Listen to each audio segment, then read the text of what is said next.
Campaign 2018 is underway, and for thebayonet.com, I'm Marty Madden. There's quite a field of candidates in the Calvert County Commissioner's race in two of the election districts. One of those districts is District 2, and one of the candidates in that district on the Republican side is with us today, Thomas E. Tim Hutchins. Tim, it's good to have you here. Thank you very much. Tell us, if you can, your story. Well, I grew up in Calvert County in Barstow, a little crossroads there, on a family farm. And I loved farming and loved being in that community. My dad was a farmer. My mom was a school teacher. And I had two brothers and a sister, and my sister was a school teacher. But eventually I left the farm. In 1965, I went in the Army, and that took me to a different way of life. I came back from Vietnam and stayed at the farm for a little while, but then decided to go into the Maryland State Police, became a trooper, but continued my career in the military. I joined the National Guard thinking that unit would be activated. So I spent a career in the State Police, career in the military, which took me on and off active duty a number of times during almost 4 decades. And later I became a cabinet secretary for the state police and served in the administration of 3 governors and was elected to the House of Delegates representing District 28 for 3 times. And so that took me into a different world of politics in Maryland. And so I wanted to come back home and be able to start again with what I could do for here in the county, because I think it's at a critical junction at this point in time. Okay, well, let's talk about some of those issues.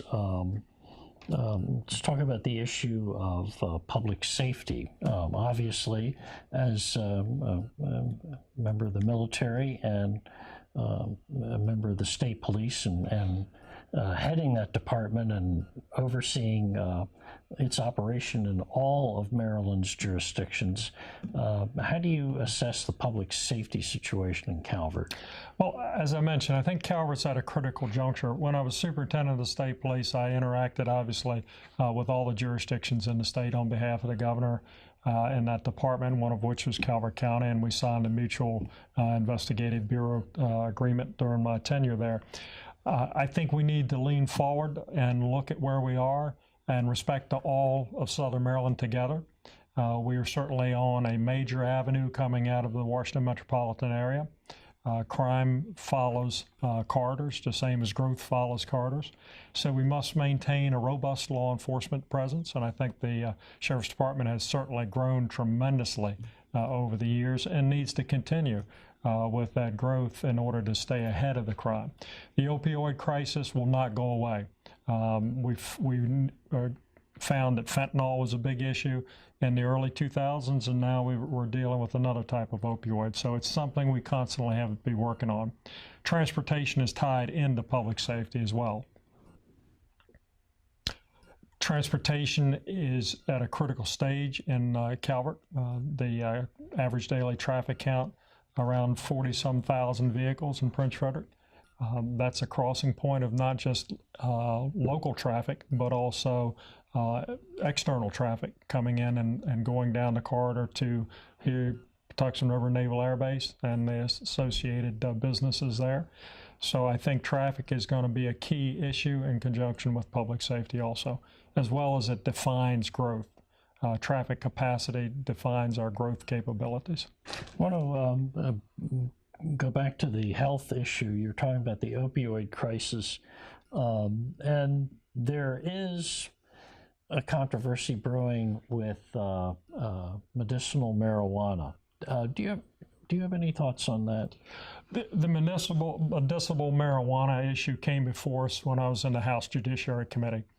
The last time it came before us, I decided to vote for it because I had listened to enough anecdotal evidence, even from people that had been in the military, dealing with the effects of their cancer.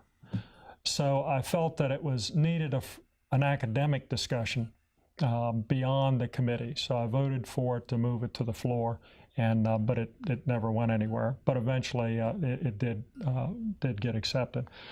There's a difference there, and that needs to be a highly controlled aspect of marijuana. But the legalization of marijuana that we're seeing in some states across the country is absolutely the wrong way to go. Marijuana is a gateway drug. There's no way of controlling what's in it. There's no way of controlling the distribution. The Mexican cartels, one of their key cash crops is marijuana sales. So those are kinds of things the transnational criminal organizations become involved in the marijuana business. And it's not a local issue. It is much bigger than this county, this state, or this nation. And it leads to further drug use, I believe. Okay. There's enough statistical information on that. Well, let's just clarify. The medicinal marijuana, because of its heavy regulation or the intent to heavily regulate it, might be acceptable to you as a county commissioner. Yes, it just as you pointed out, if it is heavily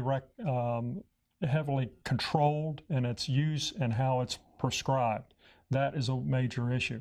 If you look at California, that kind of got out of hand over there in California. That's an example of how not to do it. So we really need to control that, and we really need some way. The state has to come up with some way of being able to look at what's in it, and because the levels of THC in that we found in law enforcement had grown extemporaneously. I mean, it just tremendous growth in the amount of THC that was in the marijuana from, say, for instance, the 1970s to the 1990s. Tim, is there anything you'd like to tell our viewers and readers while you're in front of the camera? Thank you. I think we are at a critical juncture in the county. I believe that over the next 4 years, it'll set the stage for the next decade to come. I urge all of you to get involved. The second iteration of the comprehensive plan is going to come out here soon, and to get involved and let your voices be heard.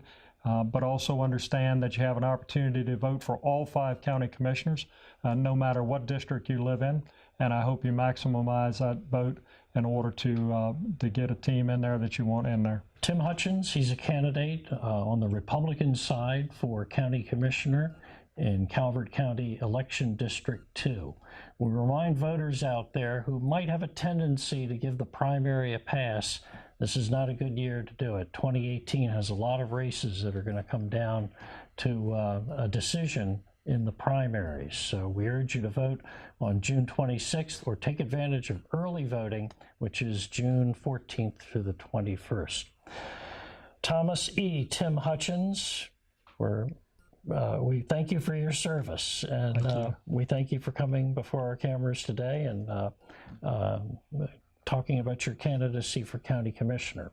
For thebayonet.com, I'm Marty Madden.